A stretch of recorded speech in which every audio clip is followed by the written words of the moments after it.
Lo pernah gak sih ngebuat API, udah coding backend capek-capek, tapi pas dicek kayaknya nggak jalan, atau malah bingung gimana caranya ngetes API itu beneran ngirim data yang kita mau? Nah, itu juga yang gue alami dulu waktu awal-awal gue belajar. Tapi semuanya berubah waktu kenal sama satu tools ini, namanya Postman. Dan percaya deh, tools ini bakal jadi temen setia lo kalau udah mulai mainin API. Halo semuanya, balik lagi bareng gue, Arafian Hafiz. Dan hari ini kita bakal ngobrol santai soal tools yang sebenarnya tuh simple banget, tapi perannya tuh gede banget. Apalagi kalau lo lagi belajar bikin aplikasi yang butuh komunikasi antara front-end dan back-end. Terus ini sangat cocok buat lo. Tools itu namanya Postman.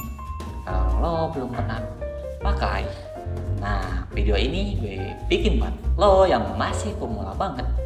Kita pelan-pelan aja ya, santai, yang penting lo ngerti dulu dasarnya.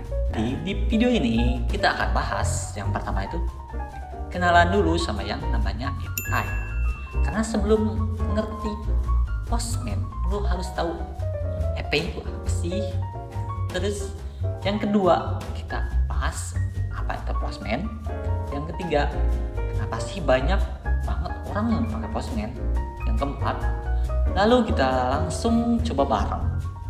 Gue bakal kasih contoh gimana cara pakai Postman buat ngetes API. Apa itu API? Oke, kita mulai dari dasar dulu ya. Jadi gini, API itu singkatan dari Application Programming Interface. API itu kayak jembatan yang menghubungkan dua sistem yang biasanya front end dan back end biar bisa ngobrol satu sama lain.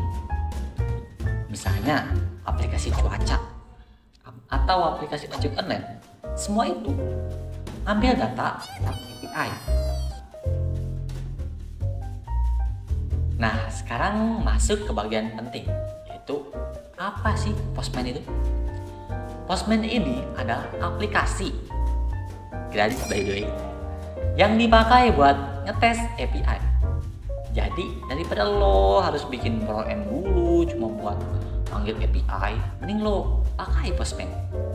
Lo cukup masukin URL API lo, pilih metodenya, misal get, post, put, delete, dan lain-lain. Masukin data kalau perlu dan tinggal pilih send.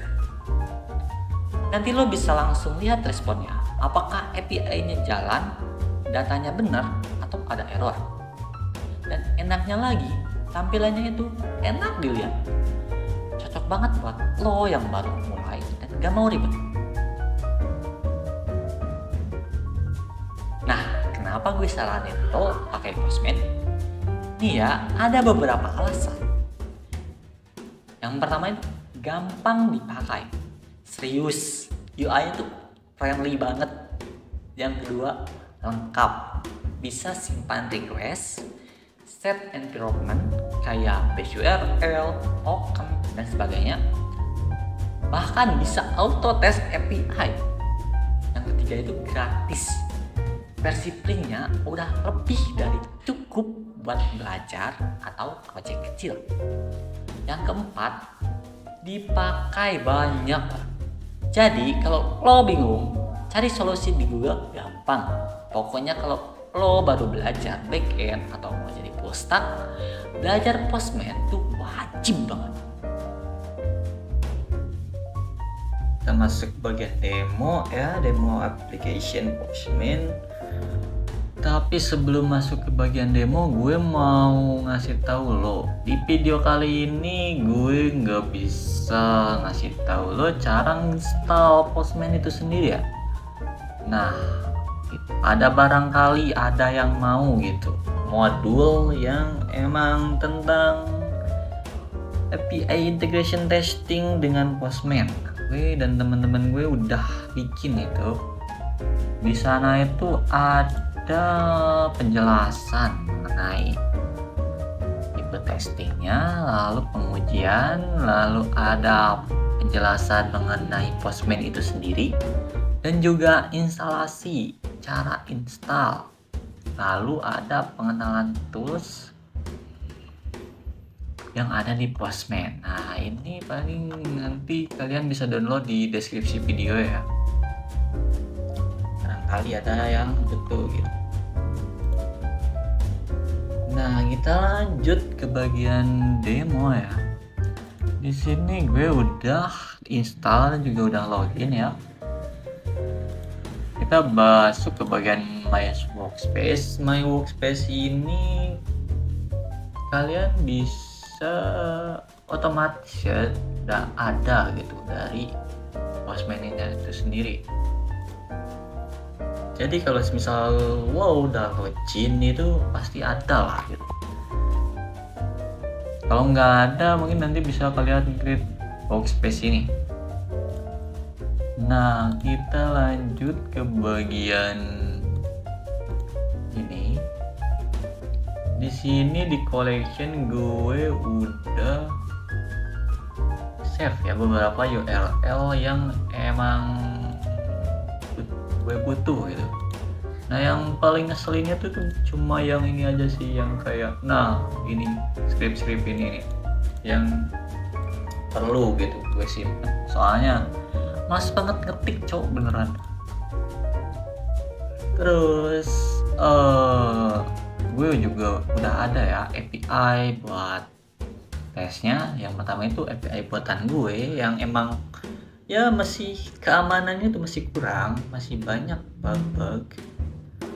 Lalu ada juga API yang keamanannya udah lumayan. Batch datanya juga harus pakai access token gitu, yang didapat dari login atau register. Oke, kita coba pakai API gue dulu ya, yang udah gue bikin pakai framework.rogue. Kita coba jalanin di server lokal. Nah ini mau berjalan di wait a minute.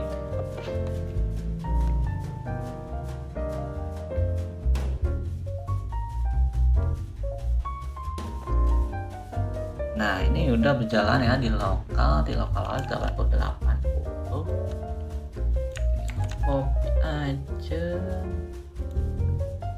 Nah mungkin pada tampilan halaman kalian belum ada ya collection seperti ini. Jadi kalau misalnya belum ada, kalian bisa pilih ini aja nih, create new request. Nah ini ada tampilannya seperti ini ya, tinggal masukkan URL lalu pilih metodenya. Ini metodenya biasanya yang kepake cuma get, post, put sama delete aja ya, cuma CRUD read, update, delete ya gitu ya. Nah ini sudah terhubung kan, welcome sudah approve. Oke, kita coba lagi di API gue yang gue bikin itu ada beberapa ya rootsnya, ada yang ke dashboard, shooter, login, paket, PDF, pelanggan, pembayaran, bla bla bla bla. Gue coba yang paket aja, soalnya paket itu lebih simple gitu, cuma nama paket, deskripsi sama harga gitu, dan lebih cepat juga. Di sini gue udah nge-get data paket yang di dalamnya tuh kan bentuknya array dalam format JSON. Di sini ada nama paket, deskripsi harga. Nah segini itu ada satu data ya. Jadi segini satu data, 2 data, 3 data, 4 data. Nah di sini ada sekitar 6 data ya.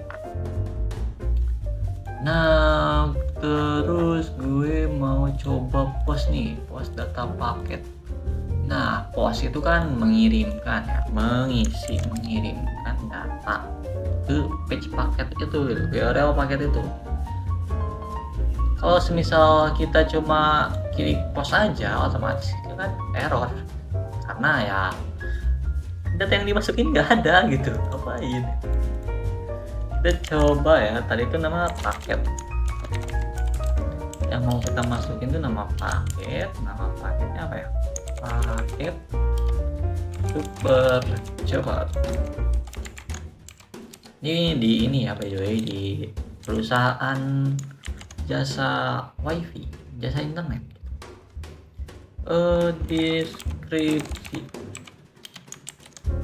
Deskripsinya super cepat berapa, 1 GB. cepat.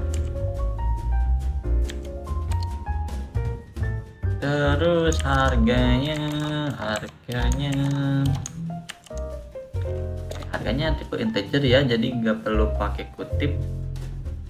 Sekitar berapa ya, 2 juta mungkin sebulan. Waduh, duit nih.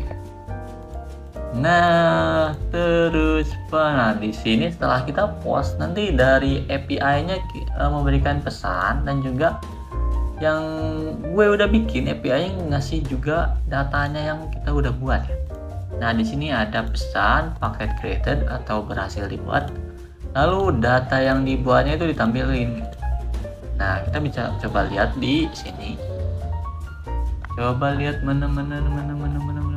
Nah ini nih, di ID 39 nama paket pakai super cepat dengan deskripsi 1 GB per second. Aduh kepencet, 1 GB per second dengan harga 2 juta. Nah kita coba mau ngedit di ID yang 39 itu. Di API yang gue bikin ya seperti ini ya, jadi kayak URL nya, lalu rute paket garis miring ID. Kita mau coba jadi 2 GB per second, terus harganya juga rubah 2 GB 2.500.000. Kita coba update. Nah di sini baru berhasil, paket update, paket berhasil dirubah ya guys. Kita coba jalanin lagi untuk metode getnya. Nah ini udah di ID 39 nama paket super cepat dengan deskripsi 2 GB per second dengan harga 2.500.000 rupiah. Oke kita coba delete ya. Nih delete, masuk hapus. Nah gitu guys tutorialnya untuk ya API buatan saya sendiri gitu. Masih banyak anomali kayak gitu. Harusnya seperti ini tuh jangan ya guys ya, ini masih rentan di hacker. Misal kalau gini udah di hosting gitu, tinggal orang-orang tinggal patch paket, muncul paket, waduh bahaya, bisa dimanipulasi guys. Nah ini ada contoh dari Shimaru, API document for Shimaru. Shimaru ini aplikasi yang udah di launching Shimaru. Nah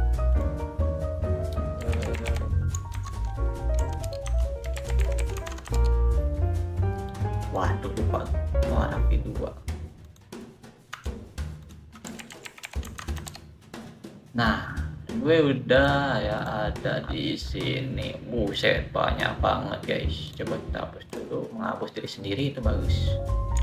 Lalu kita coba ya register lagi dengan nama yang tadi. Kita bikin request baru. Kita ngambil endpointnya ini guys. Nah atau URL nya coba paste. Nah ada error. Nah di sini ada kelihatan kan tuh, Postman itu sangat perhatian banget sama kita gitu. Ini kelihatan nggak dari lolos semua, kelihatan? Ini ada kayak titik abu-abu gitu. Jadi ini itu hasil copy ya, kopinya tuh gini. Nah ada space bagian di sini, jadi itunya kehitung gitu. Nah di sini dikeliatin dengan tanda abu gitu. Dan kalau URL nggak mungkin ada spasi paling spasi 20 paling persen 20 kayak gitu. Terus nggak mungkin dong si register get, nggak mungkin. Iya pasti error gitu. Harusnya kan emang register itu post, jadi ya inputin data ke database gitu. Kita coba ya.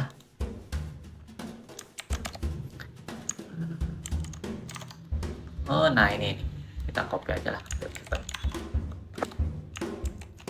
Nah di sini ini adalah yang kayak gue tadi bilang, data-data yang mau diinputkan. Ini file-filenya yang sebelah kiri kan ya. Kalau sebelah kanan itu yang ingin diinputkan.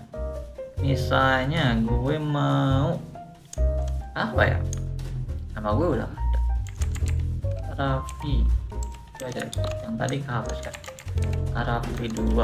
Mungkin ada yang sama bro, untuk sandinya Raffi 123.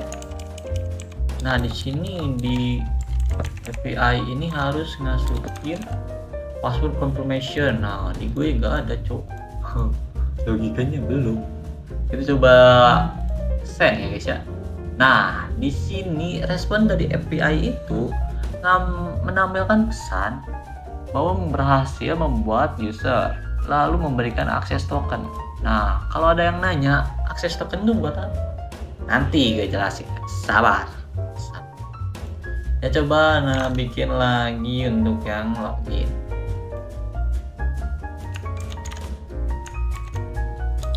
Nah kita coba lagi post dengan ini nih, ya jelas di body. Nah di body ini ada parameter authorization header body. Nah di body ini tempat nyimpen ini ya guys, buat ngirim-ngirim datanya gitu, biasanya di body. Lalu ke salah, ini jangan ada ini guys, jangan ada koma, error. Nah ini berhasil guys. Nah ini tuh jangan dulu deh, ini dulu deh. Nah ini dulu deh, kita nge-get data kategoris. Nah kalau punya gue kali ini udah berhasil kan, coba kita. Gak bisa bro, kenapa? Kita harus masukin mirror token ini, akses token setelah kita login.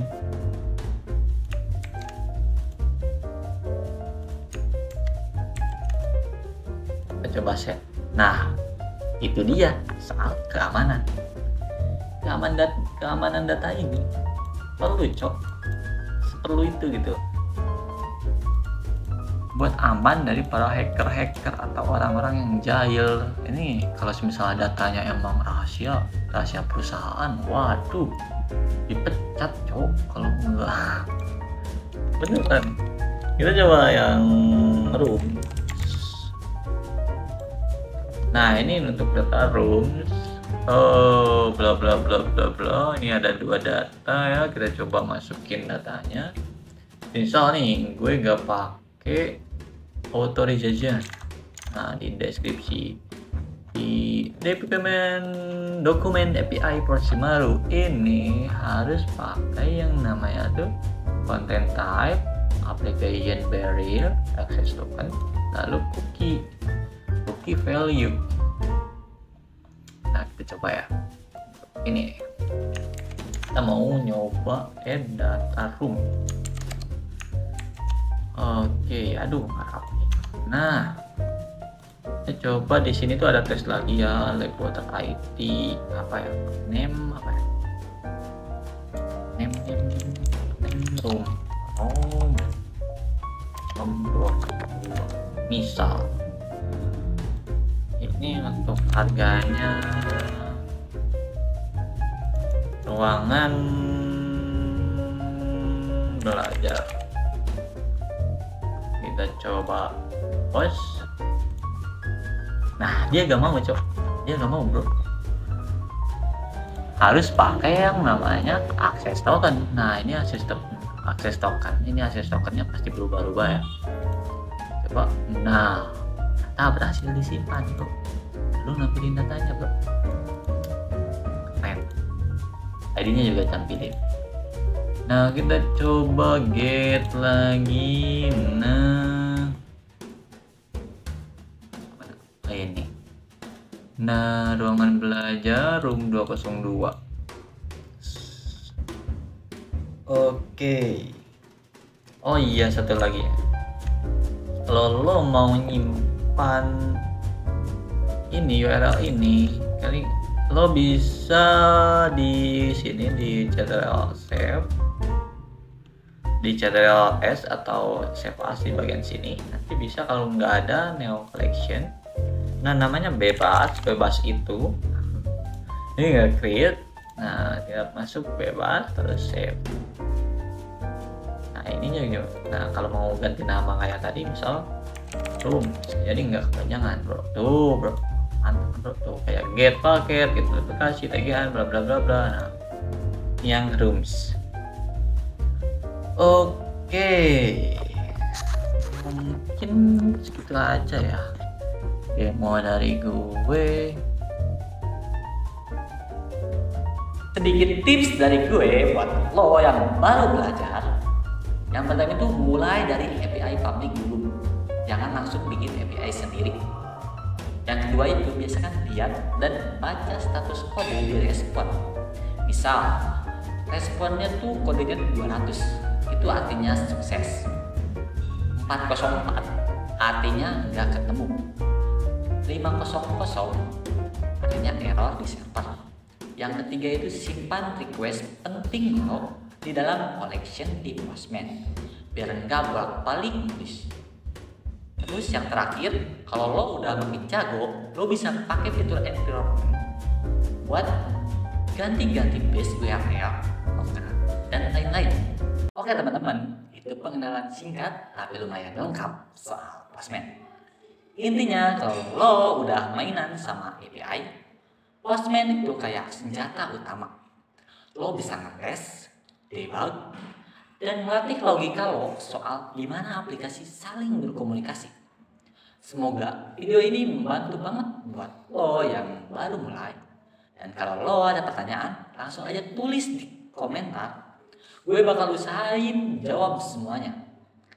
Jadi jangan lupa like, subscribe, dan share ke teman-teman lo yang juga lagi belajar coding.